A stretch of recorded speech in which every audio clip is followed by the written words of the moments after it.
Olá, bem-vindos! Hoje a gente vai mergulhar de cabeça numa ideia que nasceu aqui no Brasil e que, olha, pode mudar completamente o jeito como a gente enxerga um dos movimentos mais cruciais do nosso tempo, o ambientalismo. Para começar, vamos lá, pensar rápido. Quando alguém fala ambientalista, qual é a primeira imagem que aparece na cabeça? É uma só? É algo bem definido? Será que é essa imagem aqui, a da ciência, sabe? Aquela pessoa no laboratório super concentrada, analisando dados, medindo o impacto das coisas, buscando soluções com base em fatos? É, tipo, o lado mais racional e metódico da coisa. Ou talvez a imagem seja completamente diferente, algo mais ancestral, a figura de uma liderança indígena que está ali de pé como um guardião ou guardiã, alguém que não só defende a natureza, mas que é parte dela, né? Lutando não só pelo ecossistema, mas pela sobrevivência de toda uma cultura. E essa aqui? Essa talvez seja a menos esperada, né? O mundo dos negócios. Um CEO no palco, apresentando uma tecnologia verde, vendo na sustentabilidade não só uma obrigação, mas uma baita oportunidade de inovar, de lucrar. Então olha só, cientista, liderança indígena, empresário, três rostos que não poderiam ser mais diferentes. Então, a real é que o ambientalismo não é uma coisa só, um bloco único. Longe disso, e é justamente essa complexidade que os especialistas tentam decifrar. E olha que interessante isso aqui. Basicamente, a gente está desmontando a ideia de que existe um movimento ambientalista. Tem estudo que fala em pelo menos 9 jeitos diferentes de pensar que competem entre si. Pensa bem, tem o grupo que quer preservar a natureza intocada. Tem aquele outro que defende a comunidade local, sabe? E tem também a briga filosófica. A natureza vem primeiro ou o ser humano? O resultado de tudo isso é o que as fontes chamam de uma verdadeira cacofonia. É muita gente falando ao mesmo tempo. Ok, então como é que a gente organiza essa confusão toda? Pois é aí que entra em cena uma ideia super inovadora desenvolvida aqui no Brasil para tentar botar ordem nesse caos. Mas ó, antes da gente chegar nessa ideia nova, vale a pena lembrar que essa preocupação com o meio ambiente no Brasil não é de hoje não. A gente está falando de gente como José Bonifácio e Euclides da Cunha, lá no século XIX, já criticando o jeito como as coisas eram feitas. Depois veio Alberto Torres, no comecinho do século XX, falando do desperdício, ou seja, já existia um chão fértil para essa discussão evoluir. E foi o que aconteceu nos anos 90. E aqui está o pulo do gato. A ideia, proposta por Eduardo Viola e Hector Leis, se chama ambientalismo complexo multissetorial. O nome é comprido, mas a ideia é genial. Em vez de olhar para cada grupo separado, a gente passa a ver tudo como uma grande rede, um sistema onde um monte de setores diferentes da sociedade interagem por causa da pauta ambiental. Cada um com seus interesses, claro. E essa tabela aqui mostra isso na prática, de um jeito bem claro.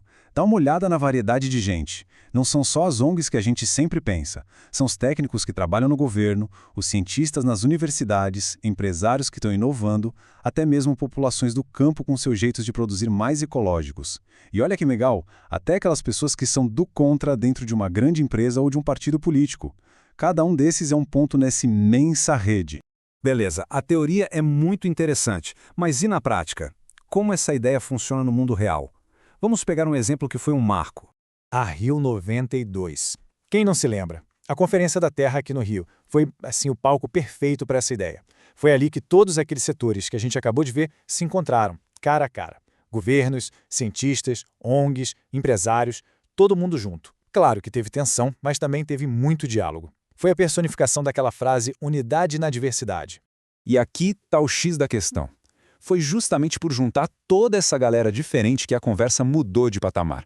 Porque quando se senta na mesma mesa gente da economia, da ciência, dos movimentos sociais, a conversa tem que evoluir. A gente saiu daquela ideia de só preservar a natureza como se fosse algo intocável e partiu para a busca muito mais complexa pelo tal do desenvolvimento sustentável. Só que esse modelo, que parecia ser o caminho das pedras, baseado em colaboração, em várias vozes, começou a enfrentar um desafio gigantesco nos últimos tempos. O que as fontes analisadas apontam é uma tendência política recente, uma abordagem que vai na contramão da colaboração. Ela busca, na verdade, reverter regras ambientais e enfraquecer justamente aquelas instituições que são a base da governança ambiental. E essa comparação aqui deixa o contraste bem nítido.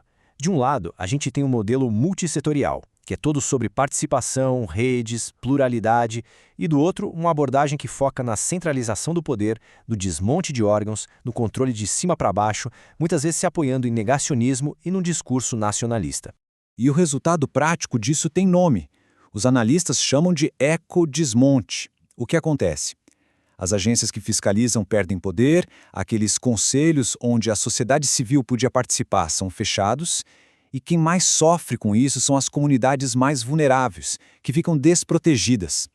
Aquela rede de colaboração, que demorou décadas para ser construída, começa a se despedaçar.